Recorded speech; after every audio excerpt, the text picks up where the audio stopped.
माहिती व्हावं ह्याच्यासाठी आपण हा प्रशिक्षण कार्यक्रम लावलेला आहे. तर आपल्याकडे व्याख्याते म्हणून माननीय सन्माननीय श्री B.R. बोरनाक साहेब उपलब्ध झालेले आहेत. तर त्यांचं मी महाराष्ट्र राज्य सहकारी संघ व मुंबई सहकारी बोर्डाच्या वतीने मी त्यांचं स्वागत करतो आणि पुढील रिटर्निंग ऑफिसरचं पूर्ण कामकाज कसं असावं, काम कसं करावं याच्याबद्दल आपल्याला एक साधारण 1-1.25 तासाचं त्यांचं लेक्चर असेल. त्यांना मी रिक्वेस्ट करतोय की त्यांनी रिटर्निंग ऑफिसरचं प्रशिक्षण हे चालू करावं. धन्यवाद सर. आता जे नवीन जे पॅनल तयार केलेला आहे फक्त मुंबई डिव्हिजन जॉईंट रिसर्च जे आहे त्यांच्याकडेच पॅनल तयार झालेला आहे आणि त्या पॅनल जे झालेलं आहे ते 250 पर्यंत 250 पेक्षा कमी सभासद ज्या सहकारी गृहनिर्माण संस्थांचे आहेत त्या सहकारी गृहनिर्माण संस्थांच्या निवडणुका चालू करण्यासाठीचे आदेश केंद्र पारित झालेले आहेत. त्यांच्या निवडणुका चालू करायच्या आहेत आणि या निवडणुका घेण्यासाठी जे रिटर्निंग ऑफिसर्स हवे होते त्यांचं पॅनल आता मुंबई विभागासाठी कमीत कमी तयार आहे. तर ह्या लोकांना म्हणजे रिटर्निंग ऑफिसर जे पॅनल वरती आहेत आता सोसायट्यांकडून त्यांची नेमणूक केली जाईल आणि सोसायटीकडून नेमणूक केल्याच्या नंतर त्या हे जे लोक आहेत त्याच्यामध्ये जो रिटर्निंग ऑफिसर एखाद्या सोसायटीमध्ये गृहनिर्माण खास करून या कोऑपरेटिव्ह हाऊसिंग सोसायटी आहे त्यांच्यासाठी जे पॅनल तयार केलेलं आहे.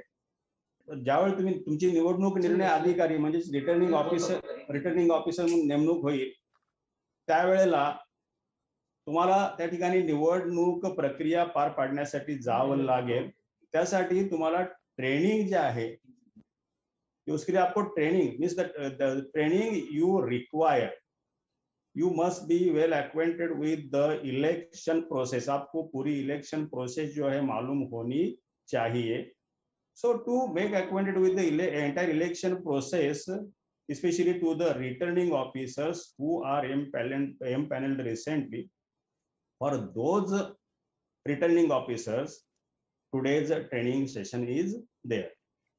Now let us move to our today's subject, that is election of the societies, cooperative housing societies having less than or up to 250 members. इसके बारे में 7 अप्रैल 2021 को गैजेट पब्लिश हो गया है. गवर्नमेंट महाराष्ट्र गवर्नमेंट ने गैजेट पब्लिश किया है. उसमें ये इलेक्शन रूल्स जो है खास करके ये the cooperative housing societies having less than और अप टू 250 मेंबर्स, इनके लिए ये इलेक्शन रूल्स पब्लिश किए गए हैं. The returning officers must study thoroughly the rules prepared by the government of Maharashtra. So now the cooperative housing societies are classified in type C societies and type E societies. 250 या उससे ज्यादा जो housing society के members है, cooperative housing society के members है, those societies are classified as type C societies, and the societies having less than or up to 250 members, they are now classified as type E societies. So today we are going to see the election rules or the procedure to conduct the elections of type E societies, means of the cooperative housing societies having less than or up to 250 members. Now to start with the election process, first of all, this process is to be started by the society itself, because now through these rules, the societies are empowered to appoint their returning officers, election officers. Now you are not required to go to the state cooperative election authority and submit the required documents, make application, make payment of fees, etc., and get the election officer appointed by the SCCA, that is State Cooperative Election Authority. That is not required now for type E societies, that is the societies having less than or up to 250 members. The process is to be initiated, to be started by the society itself, and the secretary will have to take the lead to initiate the process. Here the responsibility to start the election process is on the secretary, if the managing committee is there in that society, and if the managing committee has been removed and the authorized officer has been appointed by the registering authority, then in that case, that authorized officer, this process is required to be started at least 60 days prior to the last date of the tenure of the existing managing committee. So this process is required to be started by the secretary or the authorized officer. If the managing committee is there, then this process is required to be started prior to 60 days, at least 60 days prior. This process is required to be started. And if the authorized officer is there, then he will have to start the process as per the directions from the registering authority by whom he has been appointed there. So for the cooperative housing societies having less than or up to 250 members, first of all, to start this process, the secretary or the authorized officer to start this process. At least 60 days prior to the last date of their tenure, they will have to publish a list of voters, that is provisional list of members, that is called as provisional list of voters. Okay, this provisional list of voters is required to be published by the secretary or authorized officer, and for this purpose, in election rules, one form is given. At the end of this lecture, I will share with you, or I'll talk with you about the prescribed forms which are prescribed to conduct the election process of the cooperative societies as per the election rules published in 2014. तो अभी का जो process है, इसमें election forms के बारे में थोड़ा थोड़ा दिया है इंफॉर्मेशन, जो रूल्स पब्लिश हो गए, लेकिन आपको डिटेल सब जो फॉर्म्स एप्लीकेबल है उसका अगर लिस्ट देखने का है आपको, तो you have to refer main election rules published in 2014, जो शुरू में पब्लिश हो गए वो. तो ये जो प्रोविजनल लिस्ट ऑफ वोटर्स जो है, ये फॉर्म E3 में पब्लिश करना पड़ता है. That format is given. In that format only you will have to publish the provisional list of voters. Now यहाँ a 60 days prior to the last date of the existing managing committee, आपको दो चीजें करने का है. एक जो है, एक आपको रिटर्निंग ऑफिसर अपॉइंट करने का है, और दूसरा जो है प्रोविजनल लिस्ट ऑफ वोटर्स आपको पब्लिश करने का है. तो रिटर्निंग ऑफिसर जो अपॉइंट करने का है, उसके बारे में क्या प्रोविजंस है? What are the provisions about appointment of returning officer? Now for E-type societies, for the societies having, for the cooperative housing societies having less than or up to 250 members, now the society, that is managing committee or authorized officer is there, they will have to start the process. ये जो returning officer का appointment है, वो उनके power में आता है, तो they will have to appoint returning officer. अगर managing committee is in existence, तो मैनेजिंग कमिटी अपने मीटिंग में एक रिजोल्यूशन पास करके जो रिटर्निंग ऑफिसर अपॉइंट करना चाहते हैं उसको अपॉइंट कर सकती है.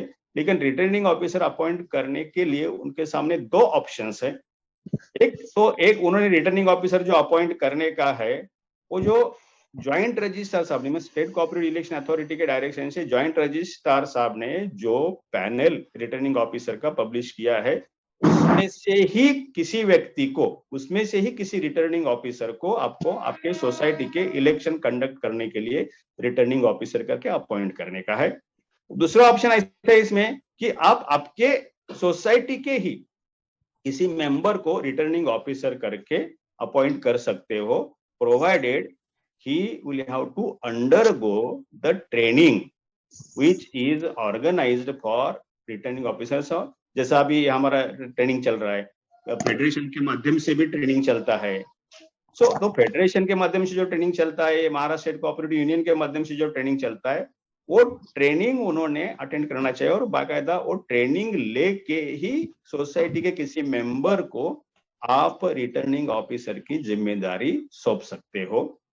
विदाउट ट्रेनिंग आप किसी सोसाइटी के मेंबर को रिटर्निंग ऑफिसर के आप अपॉइंट नहीं कर सकते हो. दूसरी कंडीशन इसमें ऐसा है कि जो सोसाइटी का मेंबर आप रिटर्निंग ऑफिसर करके अपॉइंट कर रहे हो, he should not contest the election, that election for the managing committee to become managing committee member. मतलब उसने वो इलेक्शन कंटेस्ट नहीं करने का है. वो रिटर्निंग ऑफिसर काम करना चाहता है, तो उसको इलेक्शन कंडक्ट करने का अधिकार नहीं रहेगा. ये है. तो ये दो ऑप्शन है आपके सामने कि रिटर्निंग ऑफिसर अपॉइंट करने के लिए। समझो अभी जो हमारा आज का ट्रेनिंग चल रहा है वो रिटर्निंग ऑफिसर जो पैनल पे है उनके लिए है। उसमें अगर किसी सोसाइटी का मेंबर जुड़ गया है, समझो कि उनको रिटर्निंग ऑफिसर उनके सोसाइटी का बनने का है, तो उनके लिए भी है ये। तो अभी जो रिटर्निंग ऑफिसर्स है उनको वो अगर खुद सोसाइटी में अप्रोच होते हैं या सोसाइटीज उनको अप्रोच करती है, क्योंकि पैनल अभी पैनल तो पब्लिश हो गया है, तो जो सोसाइटी का इलेक्शंस ड्यू है वो क्या करेंगे, रिटर्निंग ऑफिसर के उनके वहाँ जो पैनल पे आपके कॉन्टेक्ट नंबर्स भी दिए हुए हैं, आपसे सोसाइटीज कॉन्टेक्ट करेगी।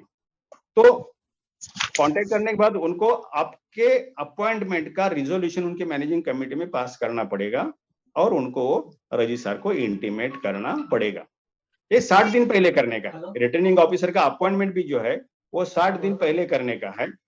और ये 60 दिन पहले अपॉइंटमेंट रिटर्निंग ऑफिसर का अपॉइंटमेंट करने के बाद और ये एंटायर प्रोसेस है कम से कम 60 दिन चलेगा। तो रिटर्निंग ऑफिसर करके आप किसी भी सोसाइटी में जा रहे हो तो आपको 60 दिन का जो प्रोसेस है वो 60 दिन का मतलब नॉट एवरी डे, बीच बीच में मैं अभी इलेक्शन प्रोग्राम भी आपको बताएगा, उसके हिसाब से आपको जाने का है। तो ये 60 दिन का इलेक्शन प्रोग्राम तक ये आपको सोसाइटी के साथ जुड़े रहने का है। मतलब you will be joining with that society as a returning officer for at least 60 days. वो 60 दिन के ऊपर भी जा सकता है, तो कम से कम 60 दिन का ये पूरा एंटायर प्रोसेस है। तो एक रिटर्निंग ऑफिसर हो गया। फिर दूसरा जो है इसमें दूसरा स्टेप लेने का है वो 60 दिन पहले, वो है जैसा मैं आपको बताया कि preparation and publication of electoral roll, जिसको हम प्रोविजनल लिस्ट ऑफ वोटर्स बोलते हैं।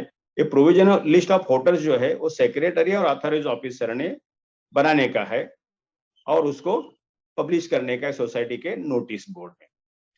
और इसके लिए फॉर्म जो है प्रिस्क्राइब फॉर्म है, that is form E3।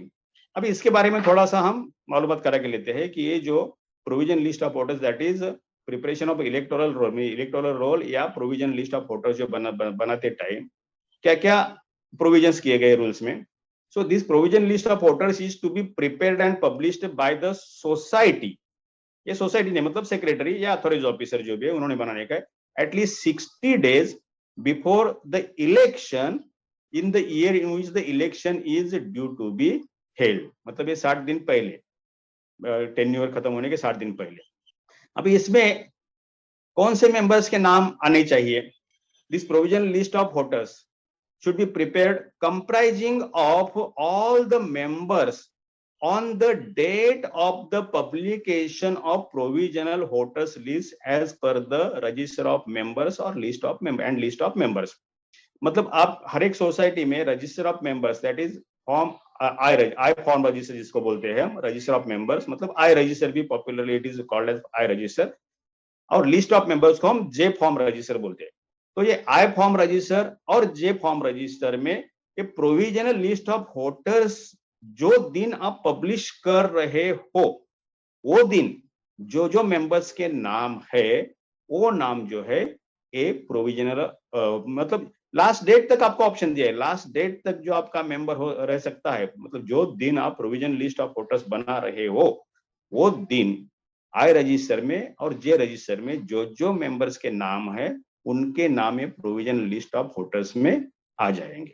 This is to be published on the notice board of the society. ये जो प्रोविजन लिस्ट ऑफ वोटर्स है शुरू में आपके सोसाइटी के नोटिस बोर्ड में आपको पब्लिश करना पड़ेगा सोसाइटी को, and copy to be deliver to the office of the registrar, और इसका कॉपी आपको रजिस्ट्रार के ऑफिस में भी भेजने का है। तो copy to be made available to all members through return notice with acknowledgement और बाय एनी इलेक्ट्रॉनिक मोड। मतलब आप वो जो लिस्ट है, आप अभी इलेक्ट्रॉनिक मोड्स बहुत सारे अवेलेबल है आपके पास, ईमेल्स है, व्हाट्सएप है, या किसी ने समझो मांगा है फिजिकली कि वो मुझे वो लिस्ट ही चाहिए, तो वो आप उनको प्रोवाइड करने का है। सो this was about the provisional list of voters. और इसके बारे में और अभी पर्टिकुलर से जो प्रोविजन लिस्ट ऑफ वोटर्स के मतलब एक्चुअली कैसा बनाने का है प्रोविजन लिस्ट ऑफ वोटर्स, ये भी आपके रिटर्निंग ऑफिसर को ये भी देखने का है कि जो प्रोविजन, क्योंकि फाइनल लिस्ट के लिए आपके पास जिम्मेदारी आएगी, लिस्ट ऑफ वोटर के बेसिस पे आपका फाइनल लिस्ट बनेगा, फाइनल वोटर्स लिस्ट बनेगा। तो इसमें देखो प्रोविजनल होटल्स लिस्ट में सोसाइटी ने आपको रिटर्निंग ऑफिसर के अपॉइंट किया है, तो आप सोसाइटी को गाइड करो, क्योंकि आपका तकलीफ कम हो जाएगा, बाद में आपको कुछ प्रॉब्लम नहीं आएगा, नहीं तो उसको चैलेंज बाद में हो जाएगा, तो वो आपकी जिम्मेदारी बनेगी फिर। तो इसलिए सोसाइटी को प्रॉपर गाइड करो, you have been appointed as a returning officer. तो इसमें particulars of every person entitled to be registered as hotel, मतलब ये दिन तक जिनके नाम से आय रजिस्टर और जे रजिस्टर में उनके नाम आने चाहिए।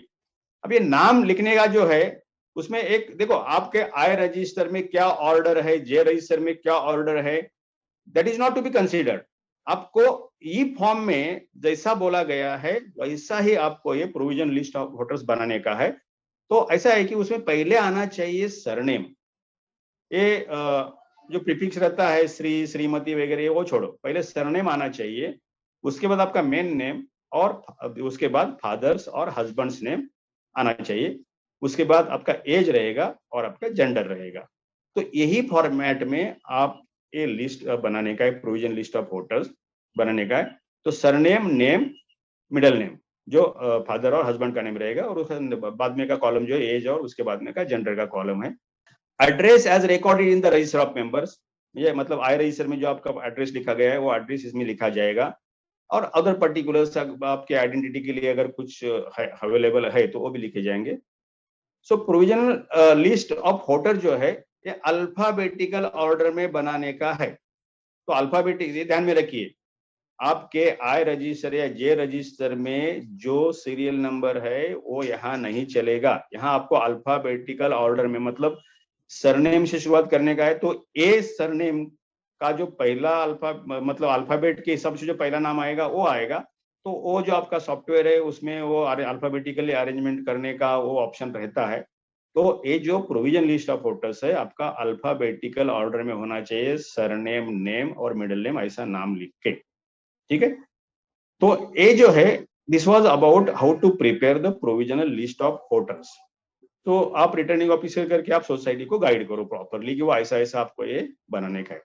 एक बार आपका provision list of hotels publish हो जाता है, तो वो पब्लिश होने के बाद वो प्रोविजन लिस्ट ऑफ होटल्स पर अगर किसी का ऑब्जेक्शन है, तो दूसरा स्टेप जो है ये प्रोसेस का, that is of claims and objections to the provisional list of hotels. And उसके बाद ये क्लेम्स ऑब्जेक्शन जो है वो सब सेटिस्फाई करने के बाद आगे का स्टेप है publication of the final list of hotels. अभी ये जो क्लेम्स और ऑब्जेक्शंस है ये रिटर्निंग ऑफिसर के पास दिए जाएंगे, ये अभी सेक्रेटरी अथॉराइज ऑफिसर के पास नहीं। उन्होंने समझो कुछ उनको लगता है, किसी मेंबर को लगता है कि सेक्रेटरी या अथॉराइज ऑफिसर ने ये लिस्ट बनाते टाइम कुछ गलती की है, तो वो आपके पास आएंगे फिर। तो इसमें है कि उसके लिए टाइम पीरियड दिया है कि provision list of hotels publish होने के बाद कितने दिन में ये जो क्लेम्स और ऑब्जेक्शंस है ये प्रोविजन लिस्ट ऑफ होटल्स पर मेंबर्स ले सकते हैं। उसमें कि with in 10 days from the date of publication of the provision list of hotels, any omission and errors in respect of name, address or any other particulars in the list, this is may be brought to the notice of the returning officer in writing by any member or associate or joint or provisional member concerned। मतलब वो जो member के अभी 4 types है, main member, original member, associate member, joint member और provisional member, इसमें से कोई भी आपके पास जो रिटर्निंग ऑफिसर है उसके पास ये ऑब्जेक्शन या क्लेम कर सकता है। उसके लिए टाइम पीरियड मेंबर्स को दिया है, that is of 10 days from the date of publication of the provisional list of hotels. फिर समझो ऐसे कोई आपके पास क्लेम्स या ऑब्जेक्शंस आते हैं, तो रिटर्निंग ऑफिसर मतलब आपका जिम्मेदारी है कि क्लेम्स और ऑब्जेक्शंस और करेक्शन ये राइटिंग में आपके पास आएंगे, और उसमें उन्होंने grounds on which the claim is based और द ऑब्जेक्शंस आर रेज्ड, ये मेंशन करना चाहिए। जब भी आपके पास कोई क्लेम या ऑब्जेक्शन करेगा तो ग्राउंड क्या है ये क्लेम या ऑब्जेक्शन का, वो भी मेंशन करना चाहिए उन्होंने अपने एप्लीकेशन में। उसके बाद returning officer after making inquiries to give decision in writing within 10 days from the last date for receiving the claims और ऑब्जेक्शन। मतलब ये 10 दिन का टाइम दिया है क्लेम्स ऑब्जेक्शंस आपको सबमिट करने के लिए, उसका लास्ट डेट हो गया तो उसके बाद 10 दिन आपको टाइम दिया, रिटर्निंग ऑफिसर को टाइम दिया है कि वह उसके ऊपर आपने आपका जिम्मेदारी है कि इंक्वायरी करने का, और इंक्वायरी करके आपका डिसीजन देने का है, और वो भी इन राइटिंग। मतलब अगर सामने वाले पार्टी का क्लेम या ऑब्जेक्शन सही है तो अकॉर्डिंगली उसको रिप्लाई दीजिए कि वह ये जो करेक्शन है हम फाइनल लिस्ट में करेंगे।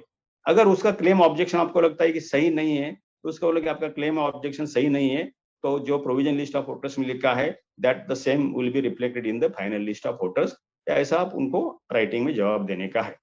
And final list of voters to be published within 10 days from the last date prescribe for receiving the claims और ऑब्जेक्शंस। मतलब ये 10 दिन का आपको टाइम पीरियड दिया है उनको देने में, राइटिंग में रिप्लाई देने में, ऐसी इंक्वायरी करके उसका लास्ट दिन में, मतलब ये फाइनल लिस्ट ऑफ वोटर्स जो है ये वही पीरियड में आपको लास्ट डेट को समझो, ये सब पीरियड खत्म होता है within 10 days from the last date prescribe for receiving the claims और ऑब्जेक्शंस। ठीक है, तो फाइनल लिस्ट ऑफ वोटर्स आपने उनको जवाब देने के बाद आपको पब्लिश करने का है। और फाइनल लिस्ट ऑफ वोटर्स जो है उसके लिए फॉर्म जो है, दो फॉर्म जो है that is E31। Provision list of voter के लिए फॉर्म नंबर है E3, final list of voters के लिए फॉर्म नंबर है E31। और ये जो फाइनल लिस्ट ऑफ वोटर्स अब पब्लिश करेंगे दैट विल बी फाइनल, उसमें बाद में चेंजेस नहीं किए जाएंगे। And as per that final list of voters published in form E31, election of that cooperative housing society will be conducted. अभी इसके ऊपर भी किसको अगर ऑब्जेक्शन वगैरह है तो कुछ अभी इसमें नॉमिनेशन रिजेक्ट हो गया या कुछ छोटा मोटा ये छोड़ के बाकी सब ज्यूरिसडिक्शन जो है वो कोऑपरेटिव कोर्ट का है। मतलब ये इलेक्शन प्रोसेस में किसी को भी कुछ चैलेंज करने का है तो सीधा उसको जाना पड़ेगा कोऑपरेटिव कोर्ट में अंडर सेक्शन 91 डिस्प्यूट फाइल करना पड़ेगा। ठीक है, अभी ये लास्ट में क्या है कि फाइनल लिस्ट ऑफ वोटर्स आपकी पब्लिश हो जाएंगी। वही सेम प्रोसेस, ये आप जो फाइनल लिस्ट ऑफ वोटर्स है नोटिस बोर्ड के ऊपर डिस्प्ले की जाएगी वगैरह 2 दिन के अंदर। ये final list of voters final बनने के बाद with in 2 days after it's preparation, मतलब ये 10 दिन होने के बाद आपको तुरंत फाइनल लिस्ट ऑफ वोटर्स बनाने का है और अगले 2 दिन में आपको ये फाइनल लिस्ट ऑफ वोटर्स जो है पब्लिश करने का है। मतलब शुरुआत में 10 दिन गया, बाद में 10 दिन गया, ये 2 दिन final list of voters publish करने के लिए आपको दिए, पर ये पब्लिश हो जाएगा, so that will be final. Now return consent regarding voting rights. अभी इसमें देखा कि मैं आप जो मेंबर्स है, there are 4 types of members. एक है ओरिजिनल मेंबर, मेन मेंबर, दूसरा है एसोसिएट मेंबर, तीसरा जो है ज्वाइंट मेंबर और चौथा जो है प्रोविजनल मेंबर। इसमें ओरिजिनल मेंबर और प्रोविजनल मेंबर जो है उनको डायरेक्ट वोटिंग राइट्स है, मतलब उनको किसी ने लिख के देने की जरूरत नहीं, क्योंकि ओरिजिनल मेंबर है वो खुद फ्लैट ओनर ही है।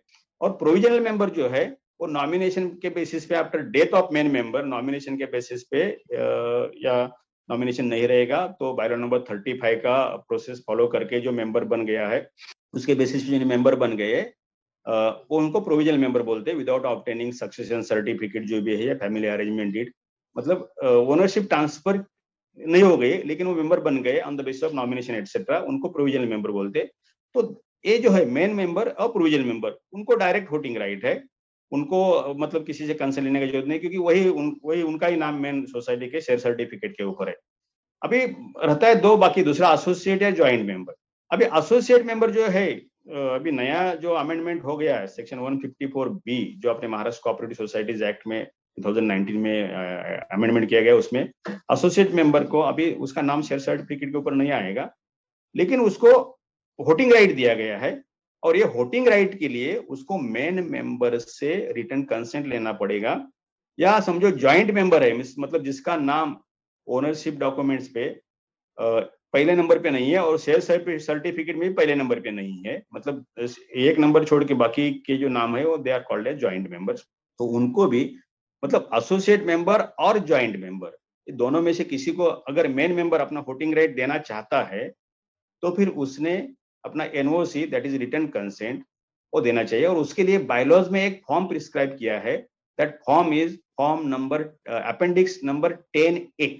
तो वो इलेक्शन के प्रोसेस में आप ध्यान में रखो, रिटर्निंग ऑफिस करके आपको वो फॉर्म, अगर मेन मेंबर शेयर सर्टिफिकेट में जिसका नाम पहला है वो छोड़ के एसोसिएट मेंबर समझो, वो भी अभी एसोसिएट मेंबर के लिए अलग से फॉर्म भरना पड़ेगा वो फॉर्म भर के उसको, और उसके लिए भी एक पर्टिकुलर रिलेशंस दिए हुए, फैमिली का डेफिनेशन बनाया है, उसमें पर्टिकुलर रिलेशंस दिए है, और रिलेशन में से ही किसी को आप एसोसिएट मेंबर करके अपॉइंट कर सकते हो। और ज्वाइंट मेंबर तो ज्वाइंट ओनर जो है ज्वाइंट मेंबर रहता है। तो एसोसिएट मेंबर और ज्वाइंट मेंबर या ज्वाइंट मेंबर को अगर वोटिंग राइट आप देना चाहते हो तो आपका वोटिंग राइट चला जाएगा और वो एसोसिएट या ज्वाइंट मेंबर को जाएगा। उसके लिए आपको रिटर्न कंसेंट या नो ऑब्जेक्शन जिसको हम बोलते हैं, वो अपेंडिक्स 10A जो बायलॉज में फॉर्म है, वो फॉर्म में आपको मतलब जो मेंबर है उसको देना पड़ेगा। ये रिटर्निंग ऑफिसर के पास ही देने का है, क्योंकि ये सब अभी प्रोसेस जो है वो रिटर्निंग ऑफिसर के पास आएगा। अभी इसमें समझो कोई लीगल बॉडी मेंबर है आपके सोसाइटी का, तो लीगल बॉडी के लिए क्या है कि उनका समझो अभी कंपनी है, पार्टनरशिप है, तो उनका जो बोर्ड ऑफ डायरेक्टर है, पार्टनर्स वगैरह है, उनका मीटिंग में एक रिजोल्यूशन पास करना पड़ेगा कि वह सोसाइटी के इलेक्शन प्रोसेस में वोटिंग के लिए उनके एक पर्टिकुलर डायरेक्टर को या पार्टनर को या किसी रिप्रेजेंटेटिव को यह अधिकार दिया गया है, ऐसा उन्होंने वो रिजोल्यूशन पास करना पड़ेगा और उसका कॉपी उनके लेटर हेड पे आपको सबमिट करना पड़ेगा। तो ये है लीगल बॉडी का अगर मेंबरशिप है तो ये इन बिटवीन का प्रोसेस हो गया। अभी आगे हम जाते हैं कि रिटर्निंग ऑफिसर का नेक्स्ट रिस्पॉन्सिबिलिटी जो है that is to publish the election programme. ये बहुत जरूरी है, इलेक्शन प्रोग्राम पब्लिश करना। ये आप में क्रूशियल, मतलब इसमें रिटर्निंग ऑफिसर का स्किल मालूम हो जाता है। तो इलेक्शन प्रोग्राम के लिए जो प्रिस्क्राइब फॉर्म दिया है that is form E4। Election rules में जो फॉर्म दिया है इलेक्शन मतलब election programme of various stages of election आपको पब्लिश करने का है बना के, उसके लिए फॉर्म जो दिया है दैट इज फॉर्म E4। अभी ये मैं स्टेजेस आपको बताता हूँ, वो स्टेजेस जो है वो स्टेज के लिए क्या टाइम पीरियड दिया है एज पर दिस इलेक्शन रूल्स। तो उसमें पहला स्टेज है इलेक्शन प्रोग्राम डिक्लेरेशन का, दूसरा स्टेज है last date for making nomination का, तीसरा स्टेज है date of publication of the list of nominations received, चौथा स्टेज है date of scrutiny of nominations, पांचवा स्टेज है date of publication of list of valid nominations after scrutiny, six stage है date by which candidature may be withdrawn, seventh stage है publication of final list of contesting candidates and allotment of election symbols, आठवां stage है date time and place of special general body meeting in which the poll shall be taken और declaration of uncontested election, ninth stage जो है date time and place for counting votes, and last stage 10th stage है date of declaration of results of voting. So ये 10 stages में आपका election program जो है वो बनना चाहिए। अब इसके लिए टाइम पीरियड जो दिया है वो हम देखते हैं। पहला जो स्टेज है that is election programme declaration, उसके लिए टाइम पीरियड दिया है within 7 days of the display of final list of voters। मतलब आपका final list of voters display होने के बाद नोटिस बोर्ड के ऊपर 7 दिन के अंदर विदिन 7 डेज आपका ये इलेक्शन प्रोग्राम जो है आपने डिक्लेयर करने का, रिटर्निंग ऑफिसर ने डिक्लेयर करने का है। दूसरा स्टेज है last date for making nominations. तो इसमें जो स्टेज है नॉमिनेशन लोगों को, मतलब यहाँ नॉमिनेशन मतलब कॅन्डिडेचर फॉर्म, उमेदवारी अर्ज आपण ज्याला मराठी म्हणतो, आपकी उमेदवारी सबमिट करने के लिए जो फॉर्म आपको सबमिट करने का है वो फॉर्म E5 है। जो फॉर्म जो दिए हुए आपको, तो उसका फॉर्म नंबर है E5। वो फॉर्म आपको साथ में लेके, मतलब प्रिंट जितना भी है एक ऐसा पर्टिकुलर क्वांटिटी आपको प्रिंट लेके वो साथ में रखने का है, ठीक है। तो ये जो नॉमिनेशन फॉर्म मतलब कैंडिडेचर फॉर्म सबमिट करने के लिए जो टाइम पीरियड दिया है that is 5 days, within 5 days from the declaration of election programme. एक बार आपका इलेक्शन प्रोग्राम डिस्प्ले हो गया नोटिस बोर्ड पर, तो अगले 5 दिन में ये जो मेंबर इलेक्शन कंटेस्ट करना चाहता है उन्होंने ये फॉर्म E5 में अपना नॉमिनेशन जो है वो रिटर्निंग ऑफिसर के पास सबमिट करने का है। अभी ये प्रोसेस में देखिए, अभी यहाँ तो 5 दिन आपको वहां रुकना पड़ेगा। तो आप you have right to appoint your representatives, आपको आपके असिस्टेंट्स वगैरह जो अपॉइंट करने का अधिकार है, या अथॉरिटी सोसाइटी का मैनेजर है समझो अथॉरिटी। लेकिन ये करते टाइम आप थोड़ा पे लीजिए क्योंकि जिम्मेदारी आपकी है। यहाँ क्या हो गया है कि कुछ थोड़ा भी गड़बड़ होता है, क्योंकि अभी कोऑपरेटिव हाउसिंग सोसाइटीज का भी इलेक्शन इतना सिंपल नहीं रह गया है। आप ऑब्जर्व करेंगे बहुत सारी जगह इतने ग्रुप्स है और राइट तक सिचुएशन जाता है, वो टाइम इलेक्शन ऑफिसर का जो एक स्किल है वहां दिखता है। तो मैटर्स बाद में कोऑपरेटिव कोर्ट में इतने सारे मैटर्स पड़े हैं ये इलेक्शन डिस्प्यूट के बारे में, तो आप किसी को अथॉरिटी दे रहे हैं उसके बारे में पे आप कॉशियस रहिए कि वो कोई गड़बड़ न कर सके आपके एब्सेंस में। तो ये ध्यान में रखिए, या आप खुद ये कीजिए उसमें ज्यादा इन्वॉल्व हो जाइए। तो 5 दिन का टाइम पीरियड है, इलेक्शन प्रोग्राम पब्लिश होने के बाद 5 दिन का टाइम पीरियड दिया है ये नॉमिनेशन सबमिट करने के लिए, उम्मीदवारी अर्ज सबमिट करने के लिए। तीसरा स्टेज है date of publication of the list of nominations received. मतलब नॉमिनेशन जो आए उसका लिस्ट आपको नोटिस बोर्ड पे पब्लिश करना पड़ता है आपके सिग्नेचर से। That is as and when received till the last date fix for making nominations. मतलब पहले दिन आपका ये इलेक्शन प्रोग्राम लगा, फिर पहला दिन जो अगले वाला पहला दिन है समझो, वो दिन आपके पास कुछ फॉर्म आ गए, तो वो दिन कितने फॉर्म आ गए और वो दिन आपको नोटिस बोर्ड पे लगाने का है।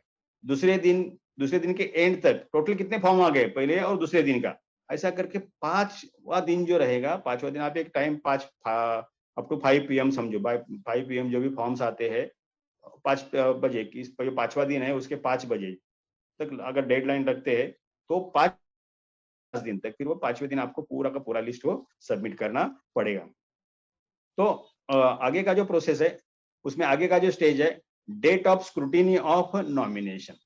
मतलब नॉमिनेशन ज्याला आपण मराठीमध्ये छाननी म्हणतो, scrutiny of nomination next day of the last date for making nomination.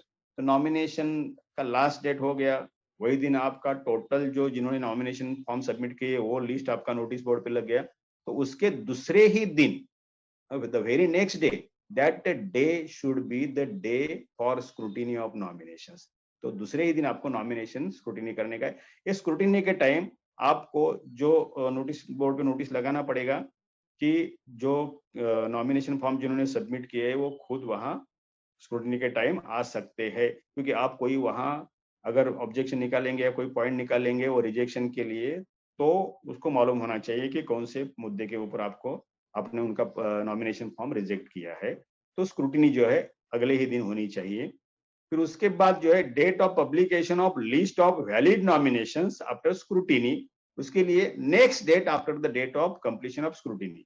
मतलब इमीडिएट दूसरे दिन स्क्रूटिनी पूरा हो गया तो उसके दूसरे दिन जो आपके हिसाब से नॉमिनेशंस वैलिड आपको लगते हैं उसका आपको लिस्ट लगाना पड़ेगा। That is list of valid nominations after scrutiny, और दूसरे दिन आपको लगाना पड़ेगा। उसके बाद date by which candidature may be withdrawn.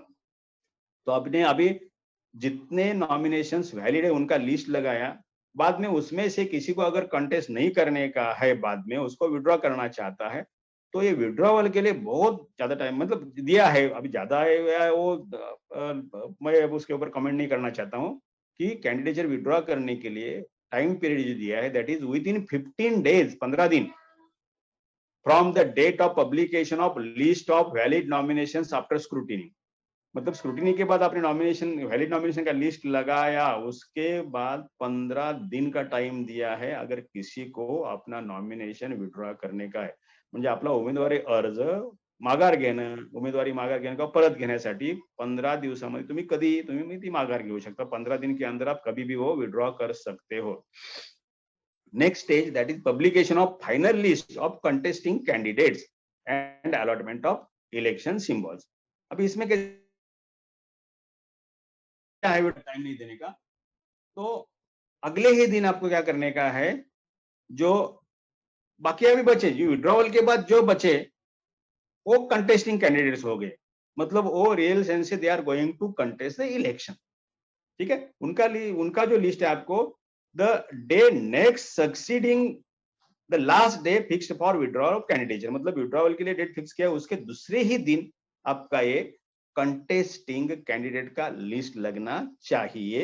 और समझो इसमें अगर ज्यादा कैंडिडेट्स है, यहां देखो कंस्टिट्यूएंसीज अलग अलग है, जनरल कैटेगरी है, जो भी जनरल कैटेगरी के लिए आपके बायलॉज के हिसाब से जितने भी आपको मैनेजिंग कमेटी मेंबर चुनने के हैं, समझो अभी 11 लोगों की कमेटी है तो 6 जनरल कैटेगरी के रहेंगे, 13 की है समझो 8 जनरल कैटेगरी के रहेंगे। ऐसे ये 5 सीट छोड़ के ऊपर का वो जनरल कैटेगरी की मतलब जो है सीट्स बढ़ती है।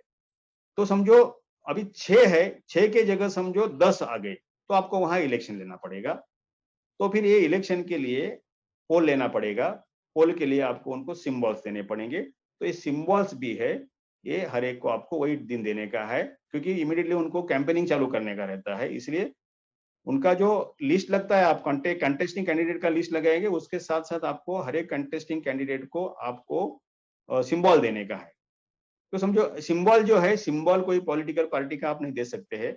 सिंबल इलेक्शन रूल्स में, इलेक्शन अथॉरिटी ने कुछ सिंबल्स है, जो सिंबल्स आप कोऑपरेटिव सोसाइटीज के इलेक्शन में दे सकते हो, वही सिंबल्स आपको देने का है। कोई पॉलिटिकल पार्टी से रिसेंबल होने वाला कोई सिंबल देने का नहीं है।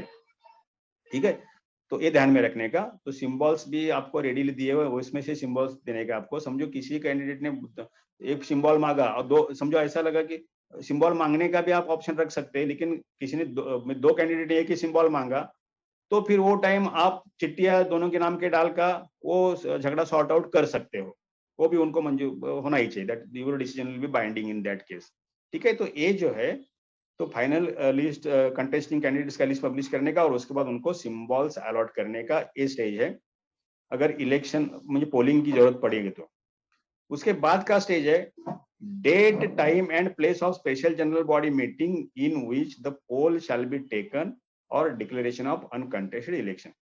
अभी अगर आपके यहाँ पोल लेने का जरूरत पड़ रहा है, मतलब रिक्वायर्ड जो मैनेजिंग कमेटी मेंबर्स है उसके ज्यादा अगर कंटेस्टिंग कैंडिडेट्स है, तो पोल लेना पड़ेगा।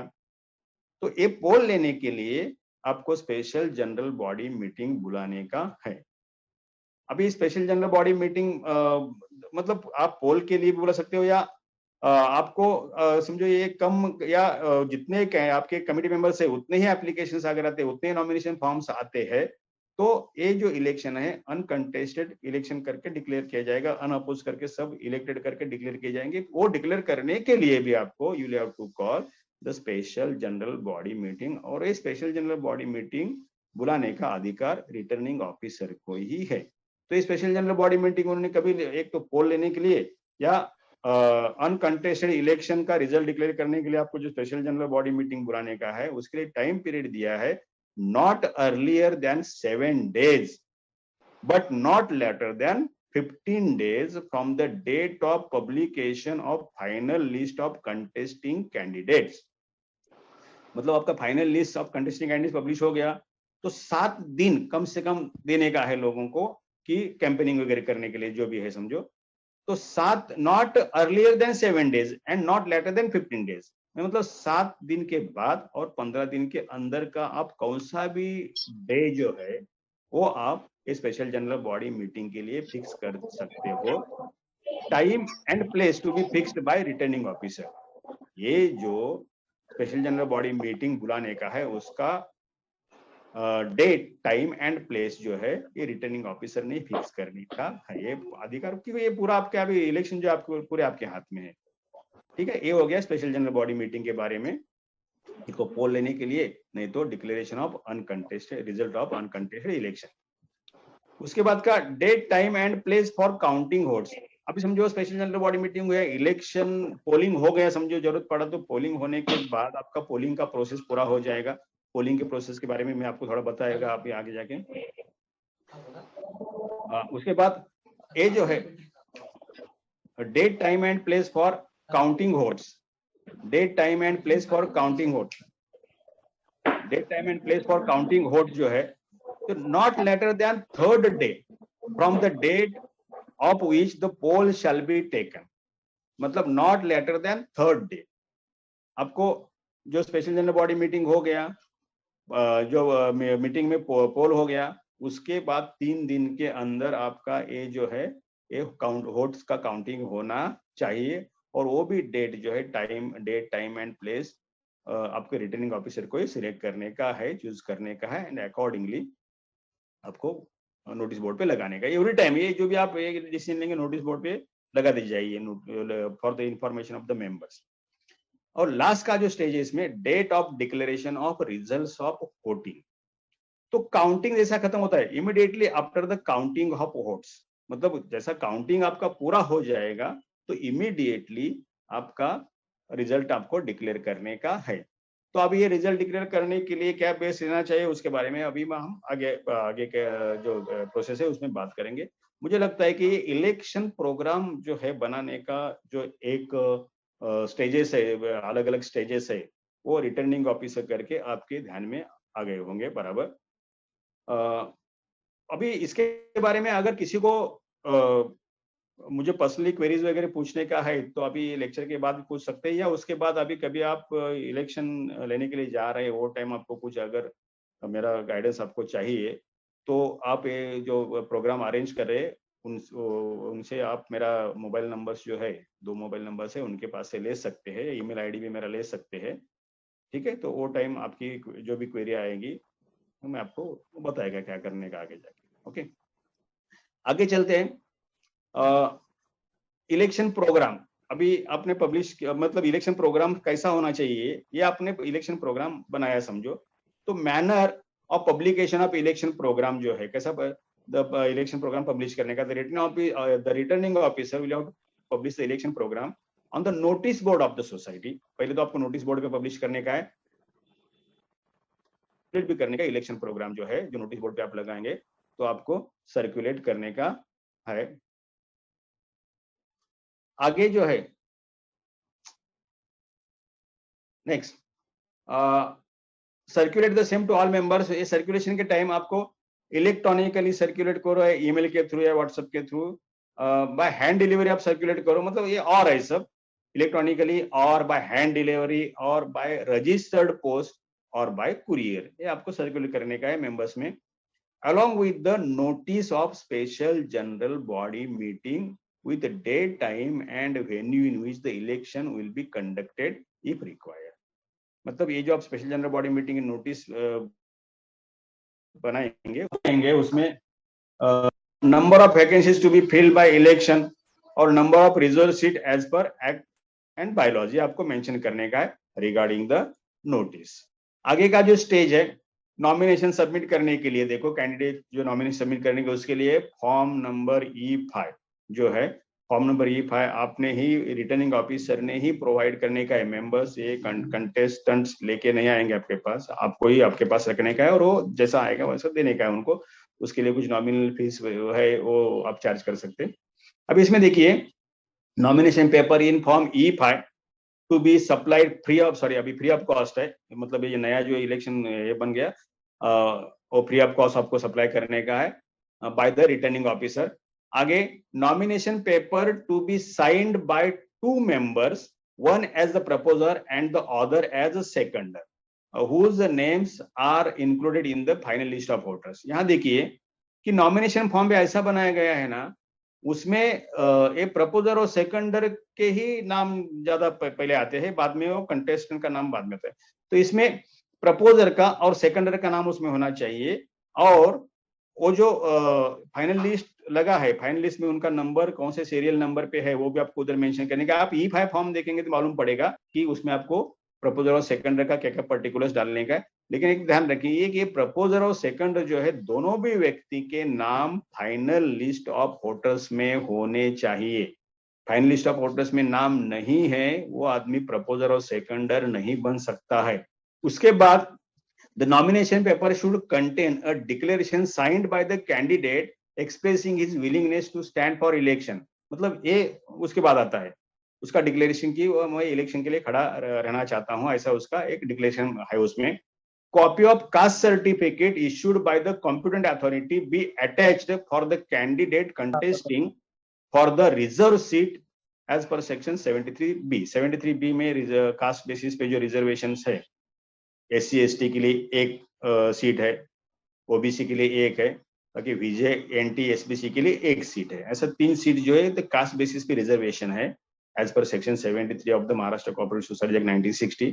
तो जो कास्ट में होता है कास्ट सर्टिफिकेट वो ये मतलब वैलिडेशन का रहेगा, जो भी रिक्वायरमेंट है कास्ट सर्टिफिकेट के बारे में, I do not know much more about that, लेकिन वो जो है वो कास्ट सर्टिफिकेट आपको सबमिट करने का है अगर कोई कैंडिडेट वो पर्टिकुलर कास्ट में इलेक्शन कंटेस्ट करना चाहता है वो सीट के लिए।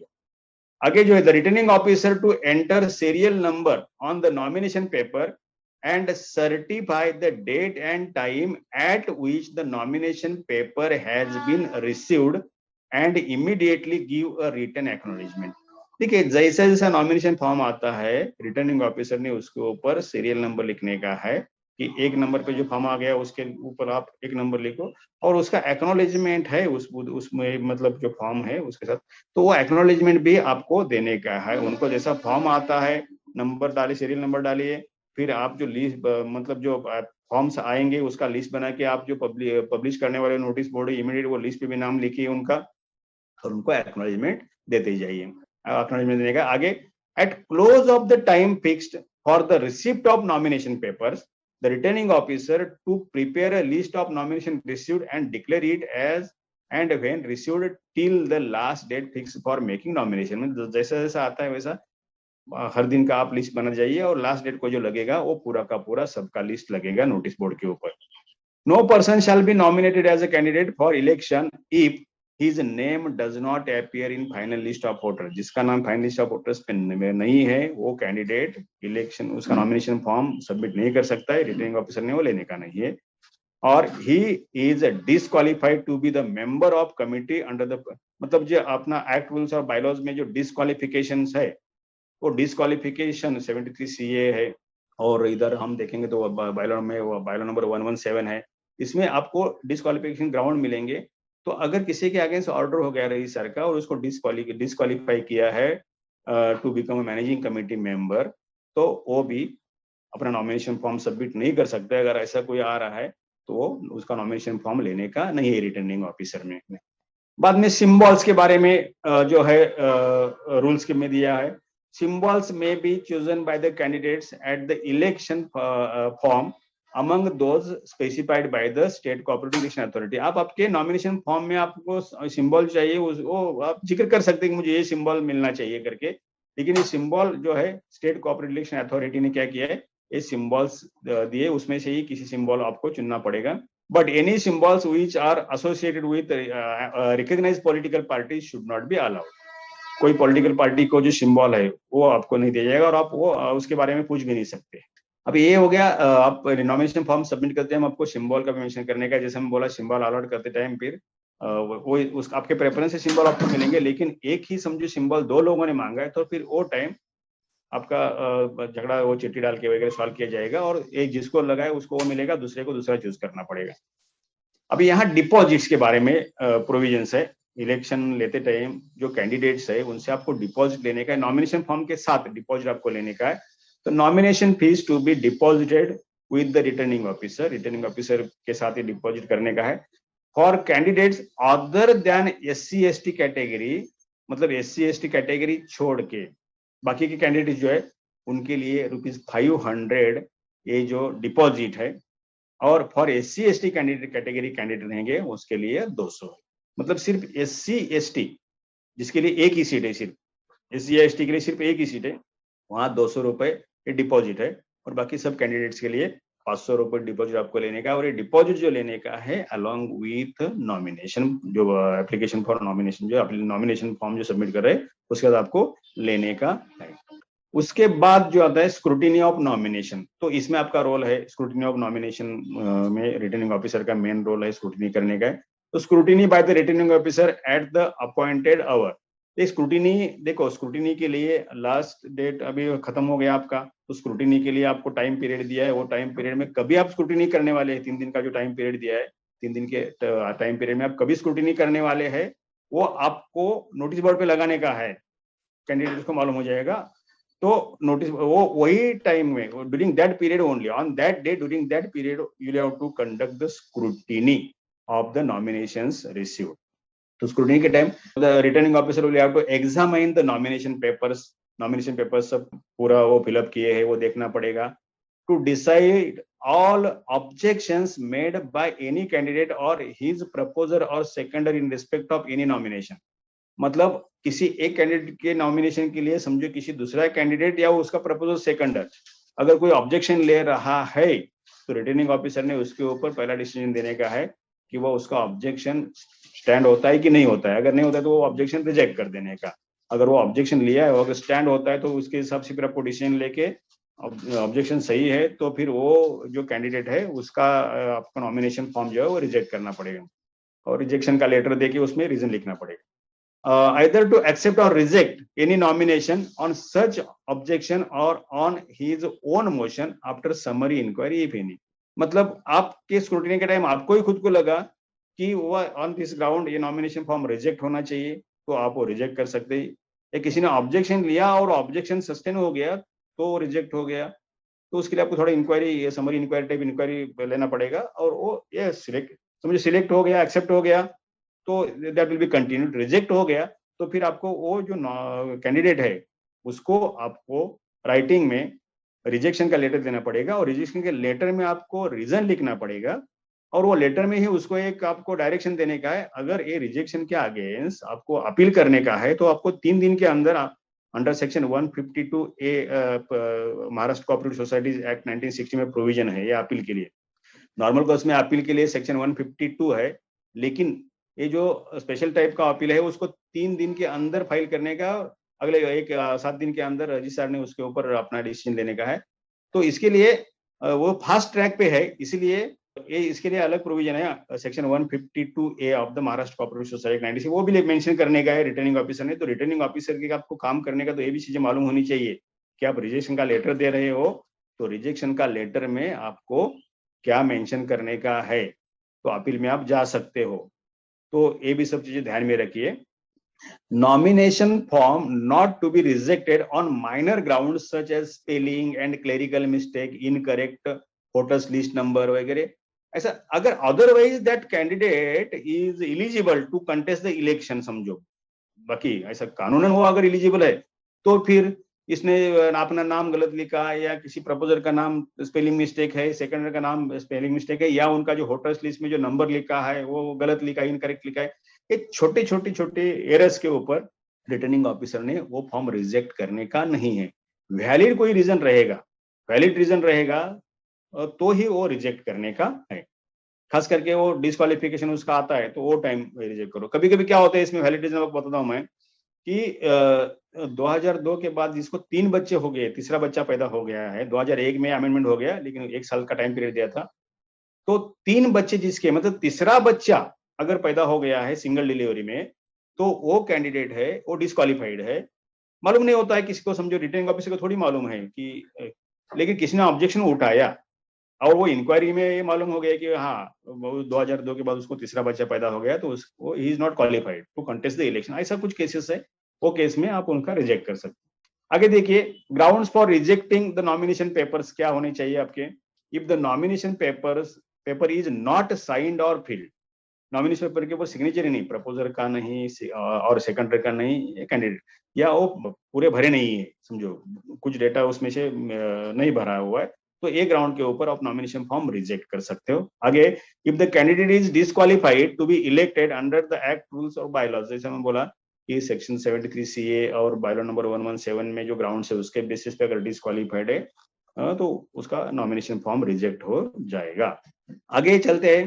ये हो गया स्क्रूटिनी. स्क्रूटिनी के बाद क्या हो जाएगा कि जो लिस्ट है वैलिड नॉमिनेशंस का जो लिस्ट है पब्लिश किया जाएगा तुरंत दूसरे दिन.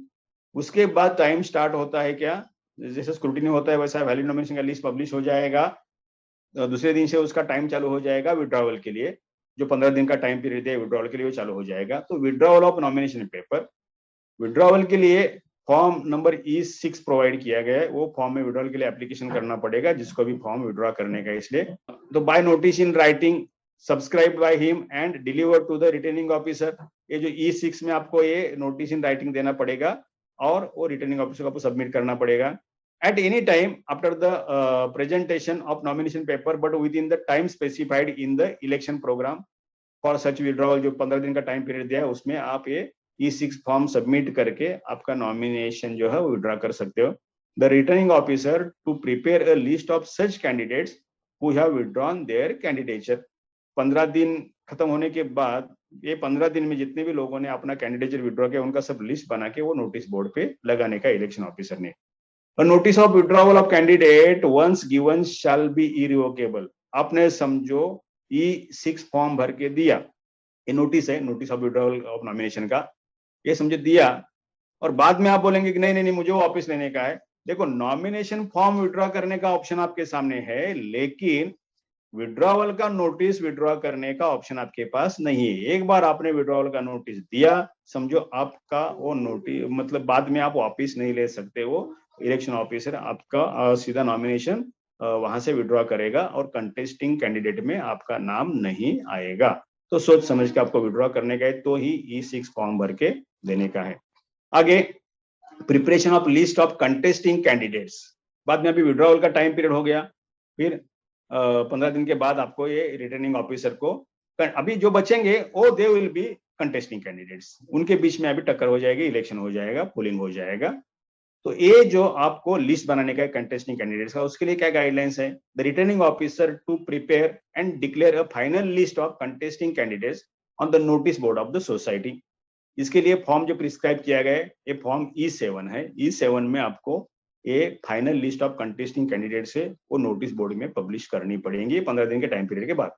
फिर containing the names in alphabetical order as per the list of voters and the address as given in the nomination papers. इसमें आपको E7 भरते टाइम उनके नाम लिखने पड़ेंगे, जैसे वोटर्स लिस्ट पे नाम है वही अल्फाबेटिकल ऑर्डर में, और सरनेम, नेम, मिडिल नेम के साथ, और उसका एड्रेस भी उसमें मेंशन करना पड़ेगा।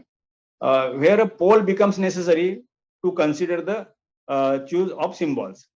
जहां समझो ज्यादा अभी कैंडिडेट्स है, जो रिक्वायर्ड कैंडिडेट्स ज्यादा है, वहां तो पोल लेना पड़ेगा। फिर रिटर्निंग ऑफिसर ने देखना चाहिए कि हर एक कैंडिडेट ने अपने नॉमिनेशन फॉर्म में कौन सा सिंबल को प्रेफरेंस दिया है। फिर अलग अलग अगर सिंबल्स है तो वही उनको दिए जाएंगे, लेकिन कोई एक ही सिंबल के लिए एक ही कैटेगरी से, मतलब जनरल में से, ये देखो यहाँ इलेक्शन जो होता है, जनरल के लिए अलग सोचा जाएगा, वुमेन के लिए अलग सोचा जाएगा, SC ST के लिए अलग, OBC के लिए अलग, और VJ NT SBC के लिए अलग, ऐसे ये कॉन्स्टिट्यूएंसीज है।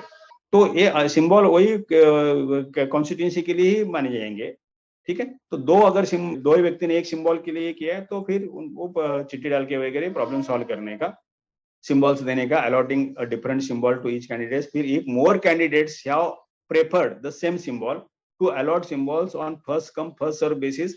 समझो दोनों के कैसा है कि कंफ्यूजन है, तो फिर ज्यादा झगड़ा होना नहीं चाहिए, इसलिए चिट्ठी डाल के वो सॉल्व करो। नहीं तो फर्स्ट कम जो पहला आया है, जो आपकी सीरियल नंबर आप लिखते हो उसके बेसिस पे उसको क्या करो, वो सिंबल दे दो, वो वहां भी आपका झगड़ा खत्म हो जाएगा।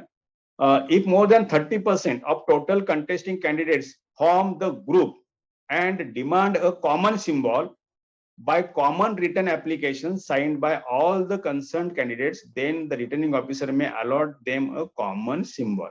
अब यहाँ देखो, यहाँ पैनल करके भी आप इलेक्शन लड़ सकते। इसमें इसके लिए क्या है क्राइटेरिया कि more than 30% of total contesting candidates form a group. मतलब टोटल आपकी समझो जनरल कैटेगरी में से 6 है, उसमें से 30%, या टोटल सब किसी के ऊपर समझो इलेक्शन हो रहे, तो उसमें का 30% कैंडिडेट अगर एक ग्रुप बनाता है तो उसको हम जनरली पैनल करके नाम देते हैं। तो वो पैनल या ग्रुप अगर कोई एक ही सिंबल मांगता है पैनल करके लड़ने के लिए, तो फिर आप उनको एक सिंबल दे सकते हो, लेकिन उनका एक कलेक्टिव एप्लीकेशन आपके पास आना चाहिए। वो आप उनको एक सिंबल दे सकते हो, तो क्या हो जाएगा, पैनल करके उनको एक सिंबल के अंडर लड़ना वो ठीक रहेगा। तो लोगों को कैंपेनिंग के टाइम उनको लोगों के सामने जाके समझाना भी इजी हो जाएगा, और वोटर्स के लिए भी वो इजी हो जाएगा कि मुझे ये लोगों को चुनने का है, तो ये पैनल को चुनने का है, तो वो जो सिंबल जहां दिखेगा वहां वोटिंग करेंगे। फिर to inform every candidate the symbol allotted to him and be supplied with specimen provided by the state cooperative election authority. पर हर एक कैंडिडेट को फिर उनको सिंबल क्या अलॉट हो गया है वो बताने का, उनको राइटिंग में बताने का क्या दिया है सिंबल, और स्टेट कोऑपरेटिव इलेक्शन अथॉरिटी ने जो सिंबल है दिया हुआ है, प्रिस्क्राइब किया है, वो सिंबल भी उनको बताने का कि ये सिंबल आपको मिल गया है करके। तो ये हो गया अभी सिंबल अलॉट करना वगैरह। बाद में पोल का जब सवाल आता है तो पोल का प्रोसीजर क्या है। देखो, आपको ये चुनाव लेने का है तो पोल के दिन आपको क्या प्रिकॉशंस लेने पड़ेंगे, and in what manner the poll should be taken. तो यहाँ अगर पोल के टाइम समझो कोई कैंडिडेट जो है अपने एजेंट वगैरह अपॉइंट करना चाहता है, काउंटिंग एजेंट या पोलिंग के टाइम में एजेंट अपॉइंट करना है, जिसको हम पोलिंग एजेंट वगैरह बोल सकते हैं, तो यहाँ भी प्रोविजन किया गया है 2014 के इलेक्शन रूल्स में। अगर पोलिंग के टाइम आपको एजेंट चाहिए, इलेक्शन एजेंट करके किसको अपॉइंट करने का है तो फॉर्म E8 है वो भर के देने का, उसमें वो एजेंट का नाम, पोलिंग एजेंट का नाम को लिखना पड़ेगा। और पोलिंग के साथ काउंटिंग एजेंट भी आपको देने का है, तो E8A करके एक फॉर्म है वो कैंडिडेट ने देने का है। ये अगर है 250 से कम मेंबर का तो सोसाइटी है, यहाँ पोलिंग एजेंट अगर कोई अपॉइंट करना चाहता है तो फिर, नहीं तो वो खुद ही वहाँ हाजिर रह सकता है। तो रिटर्निंग ऑफिसर के लिए क्या गाइडलाइंस है for the polling? If for any constituency the number of candidates does not exceed the number of candidates to be elected, the returning officer to declare them to have been elected. समझो कम या उतने ही जितने candidates है, समझो general category के 6 है तो 6 या 6 से कम एप्लीकेशंस आ गए, नॉमिनेशन फॉर्म आ गए, तो वहां क्या हो गया कि जो है अनकंटेस्टेड उनका इलेक्शन हो गया, अनअपोज इलेक्शन हो गया, तो वो इलेक्शन ऑफिसर, रिटर्निंग ऑफिसर ने वो डिक्लेयर करने का है कि वह यहाँ जितने कैंडिडेट चुन के आने चाहिए उतने ही नॉमिनेशन फॉर्म आए हैं या उससे कम आए हैं, तो ये सब के सब चुने गए, ऐसा उसको डिक्लेयर करने का है। तो ये अनकंटेस्टेड इलेक्टेड कैंडिडेट्स का नाम डिक्लेयर करने के लिए प्रिस्क्राइब फॉर्म जो है that is form number E9 form में आपको ये डिक्लेयर करने का है। आगे जो है, if the number of candidate exceeds the number two be elected for any constituency, the returning officer shall arrange for conducting a poll on the date and time fix. फिर वहां चुनाव लेना पड़ेगा इलेक्शन ऑफिसर को, returning officer को, ये सब तैयारी करनी पड़ेगी। आगे, as many polling officers as required for conducting the poll may be appointed. यहाँ इलेक्शन ऑफिसर, रिटर्निंग ऑफिसर को एक लिबर्टी है कि आपको जितने पोलिंग ऑफिसर्स अपॉइंट करना चाहते हो तो उतने पोलिंग ऑफिसर क्या कर सकते हो, आप अपॉइंट कर सकते हो, as many polling officers as required. आपको लगा कि यहाँ कुछ ज्यादा गड़बड़ है या ज्यादा राइवलरी है, ग्रुप ज्यादा है, ग्रुपिज्म है, कुछ दंगा वगैरह होने का चांस है, तो ज्यादा लोगों का हेल्प ले लो। आगे, canvassing at the place of election shall be prohibited. अब यहाँ देखो, कैनवासिंग के लिए इलेक्शन के पहले वाले दिन 5 बजे तक का टाइम दिया है, वो 2014 का इलेक्शन रूल्स आप देखेंगे उसमें मेंशन किया है कि जो दिन पोल लेने का है उसके प्रीवियस डे 5 बजे तक ही किसी ने कैनवासिंग करने का है, ये कोऑपरेटिव सोसाइटीज के लिए। उसके बाद कैनवासिंग नहीं करने का, और पोलिंग के जगह तो बिल्कुल किसी को आप अलाउ नहीं करो। आपको लगता है, समझो यहाँ कुछ ऐसा हो सकता है, गड़बड़ हो सकती है क्या, वो time the returning officer have liberty, the returning officer has liberty to take police help also, मतलब वो पुलिस भी बुला सकता है वो टाइम, एक दूसरा पुलिस उधर बुला के आप रखो, क्योंकि बाद में खर्चा तो सब सोसाइटी के ऊपर ही जाने का है। आगे, before pole starts empty ballot box to be shown and then locked it up and affix his seal. The candidate if desires may also affix his own seal. अब यहाँ आपको एक, अगर पोल होने का है तो आपको बॉक्स एक बनाना पड़ेगा, तो जो भी अच्छा वाला बॉक्स एक बना लिए और पहले उसको खोल के दिखाइए सब लोगों को, पूरा सब जिसको भी पूरा उल्टा पुल्टा करके दिखाइए, और बाद में उसको प्रॉपरली क्लोज करके फिर सिर्फ बैलेट पेपर जाएगा उतना जगह छोड़ के बाकी का उसको क्लोज करके आप अपना सील लगाइए। किसी कैंडिडेट उसको खुद का सील लगाने का है, वो चाहता है कि ठीक है वो लगा, क्या है उसमें उसको अलाउ करने का, वो अपने सिग्नेचर का एक पट्टी चिपका सकता है उसके ऊपर। आगे, supply of ballot paper supply करने का, बैलेट पेपर के लिए फॉर्म जो प्रिस्क्राइब किए गए वो E10 फॉर्म है, वो E10 फॉर्म में आपका बैलेट पेपर बनेगा। तो ये बैलेट पेपर जो है, बैलेट पेपर आपको करने का है, आपको प्रोवाइड करने का है कैंडिडेट को। अब ये बैलेट पेपर का तैयारी आपको पहले करना पड़ेगा, तो E10 फॉर्म जो है बैलेट पेपर का वो जरा आप रेफर कीजिए पोलिंग के पहले, और फिर उसके सबसे पहले ही बैलेट पेपर्स बनाए। भाई यहाँ समझो क्या 250 से कम मेंबर है तो झेरॉक्स भी निकाल सकते हो आप, ये सब प्रिंट करने के लिए टाइम जाएगा, तो आप एक बैलेट पेपर बनाइए आपके कंप्यूटर के ऊपर, उसका प्रिंट लीजिए और बाद में उसका झेरॉक्स निकालिए और उसके ऊपर सीरियल नंबर डाल दीजिए। तो ये E10 जो है वो फॉर्म में आपको देना पड़ेगा। उसमें देखो क्या क्या आएगा बैलेट पेपर के ऊपर, उसमें नेम ऑफ कैंडिडेट्स के नाम सब आएंगे, सील ऑफ द सोसाइटी आएगा, initials of returning officer on reverse of the ballot paper, उसके पीछे वाले साइड के रिटर्निंग ऑफिसर का सिग्नेचर आएगा, column for the voter to mark. अभी यहाँ देखो आपको वोटिंग करने का है तो यहाँ X मार्क करने का, X जो है अपना अल्फाबेट X है, वो X जहां आपको वोटिंग करने के लिए जो कॉलम छोड़ा गया है वो X वो कॉलम में मार्क करने का अगेंस्ट द नेम या नेम्स जिसको भी आप चुनना चाहते हो। तो सिंपल है प्रोसेस ये, यहाँ कोई मशीन जो है वो नहीं रहेंगी, सिंपल है, बैलेट पेपर के ऊपर आपको एक्स मार्क करके आने का है। आगे जो है, the member on receiving the ballot paper shall forthwith, ballot paper मिलने के बाद हर एक मेंबर ने क्या करने का है, proceed to one of the polling compartment. आपने एक ही बनाया तो वहां जाना पड़ेगा, आपने दो पोलिंग कंपार्टमेंट बनाए, दो बॉक्स रखे अलग, तो मतलब वहां जाने, जो भी कंपार्टमेंट है वहां जाना पड़ेगा। थोड़ा सा इलेक्शन का माहौल बना ये उधर, जैसा लगना चाहिए कि इलेक्शन है, तो ये जो बॉक्स आप रखेंगे उसको ऐसा क्लोज कीजिए कि जो जो वोटिंग कर रहा है, पोलिंग कर रहा है, वो दिखना नहीं चाहिए, मतलब जैसा इलेक्शन नॉर्मली होता है वो वहाँ सिचुएशन बना के रखी। तो जो मेंबर है उन्होंने पोलिंग कंपार्टमेंट में जाने का है, मेक मार्क, जो एक्स मार्क है on the ballot paper with the instrument supplied for the purpose, मतलब यहाँ पेन ही रहेगा, या समझो आपके पास एक ऑप्शन है कि आपके रिटर्निंग ऑफिसर के आगे ज्यादा काम आ रहे हैं तो आप वो स्टैम्प भी बना के ले सकते हैं। तो एक्स वाला स्टैम्प बना के लेंगे ना, एक दो चार स्टैम्प बना के रखिए, तो एक आपका एक प्रोफेशनल अप्रोच दिखेगा कि वह ये प्रोफेशनल अप्रोच में इलेक्शन लेने वाला रिटर्निंग ऑफिसर है। तो स्टैम्प के लिए क्या 50-100 रुपए खर्चे आएंगे, 200 रुपए 4-5 स्टैम्प के लिए आएंगे, वो बना के लीजिए एक्स वाला। फिर every voter is entitle to give as many votes as there are for the seats to be filled. अब यहाँ देखिए, यहाँ आपको इंस्ट्रक्शन आप सबको पहले समझाने का है, रिटर्निंग ऑफिसर की आपका ये भी जिम्मेदारी बनता है कि आपको लोगों को समझाने का है। तो यहाँ समझो जनरल कैटेगरी से आप 6 लोगों को चुनने का है, तो यहाँ समझो कैंडिडेट 10 खड़े हैं, तो जो वोटर है, मेंबर है, उसको बताने का है, आपको शुरू में बताने का है हर एवरी टाइम नहीं, कि वह इसमें से आप 6 से ज्यादा लोगों के नाम के सामने आप ये जो मार्क जो है, वोटिंग मार्क है, वो नहीं कर सकते हो। अगर 6 से 7 समझो किया, तो वो पूरा बैलेट पेपर जो है, वो बैलेट पेपर उसका रिजेक्ट हो जाएगा, काउंटिंग में पकड़ा नहीं जाएगा। 6 का 6 कर रहा है तो काउंट किया जाएगा, उससे कम भी कर रहा है तो भी काउंट किया जाएगा। क्यों? उसको नहीं चाहिए, उसको सिर्फ 5 लोगों को चुनने का है, 5 लोगों को वो प्रेफर करता है, 5 लोगों को, मतलब ज्यादा को उसने मार्किंग नहीं करने का है। कि ध्यान में रखिए, जिसका ज्यादा का मार्किंग आएगा वो बैलेट पेपर ही रिजेक्ट हो जाएगा, बैलेट पेपर काउंटिंग में पकड़ा नहीं जाएगा। तो ये भी समझा दीजिए। तो बैलेट पेपर जो है उसको मार्क करने का है।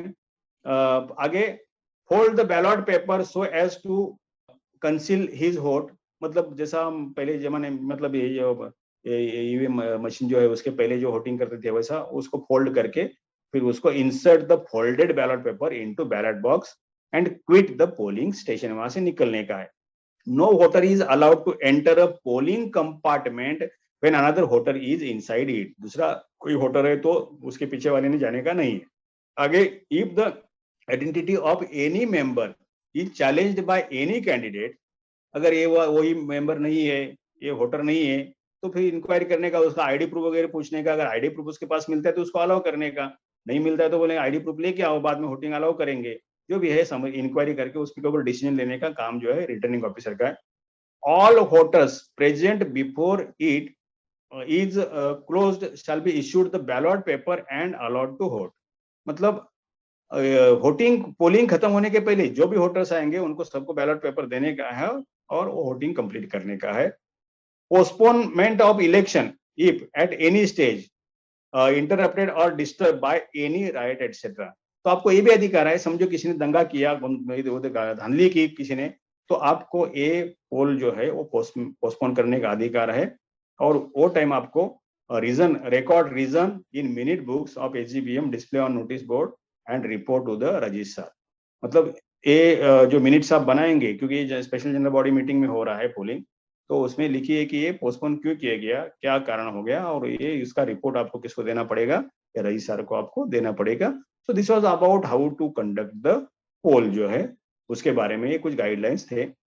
आगे जो है काउंटिंग ऑफ, अभी आपका पोल हो गया तो वोट्स काउंटिंग का अगला स्टेज जो है वो आपको कंप्लीट करना पड़ेगा, counting of votes and declaration of result. ठीक है, काउंटिंग ऑफ वोट्स के बारे में ऐसा है कि counting of votes immediately after polling is completed, polling complete होने के बाद आपको इमीडिएटली वोट्स काउंट करने का है। वो counting of number of valid votes received by each candidate, उसका एक समरी बनाने का है आपको, वो समरी में ही आपको बनाने का है। तो number of valid votes received by each candidate, her candidate के लिए वैलिड वोट्स कितने, number of invalid votes and declare the names of successful candidates. ठीक है, तो इसमें आपको ए टाइप से मतलब वोट का काउंटिंग का एक शीट बनाना पड़ेगा और ये समरी जो है आपको रेडी रखनी पड़ेगी। When an equality of votes, समझो किसी कैंडिडेट को अभी इसमें रिजल्ट जो डिक्लेयर करने का है, तो रिजल्ट के लिए डिक्लेयर करने के लिए E17 फॉर्म है, E17 फॉर्म में आपको रिजल्ट डिक्लेयर करने का है। अभी इसमें कैसा देखिए कि रिजल्ट डिक्लेयर करते टाइम में जनरल कैटेगरी एग्जाम्पल होता है कि 6 के जगह 10 कंटेस्टेंट्स है। अभी इसमें से 6 ही चुन के आएंगे। जो 6 कैंडिडेट्स को ज्यादा वोट्स मिले हैं, मतलब जिनको जो 4 को कम वोट्स मिले हैं वो लूज हो गए, मतलब वो हार गए। और जो 6 को ज्यादा वोट्स मिल गए हैं, इक्वल नहीं मिलना चाहिए, ज्यादा वोट्स जो जिनको मिल गए 6 को, वो they will be declared as elected.